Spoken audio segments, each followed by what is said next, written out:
বন্ধুরা, তোমরা সবাই কেমন আছো? আশা করি তোমরা সবাই ভালো আছো। আমিও ভালো আছি। আমি স্নান টান করে এসে গেলাম। আর দেখো, কালকে যে পূজা দিয়েছি সেই পূজার ফুলগুলো আর এসব উঠানো হয়নি, তো এসব পরিষ্কার করে এখন পূজা দেবো। তো ঠিক আছে, পূজা দিয়ে নিই। পূজা দেওয়ার পরের যে ভগবানের যে চেহারাটা বা লুকটা, সেটা আপনাদেরকে আবার দেখাবো।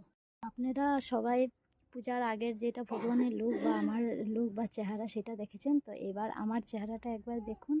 পূজা দেওয়ার পরে আমার চেহারার মধ্যে কিছু আলাদা কিছু এসে গেল, যে আমি চন্দন লাগিয়ে নিয়েছি। আর এবার ভগবানকেও দেখুন, ভগবানকে ইয়েলো আর রেড ফুল দিয়েছি। আর এদিকে কত ছোট জায়গার মধ্যে ভগবান সেবা করেছি। প্রদীপও জ্বালিয়ে দিলাম, ধূপও জ্বালিয়ে দিলাম।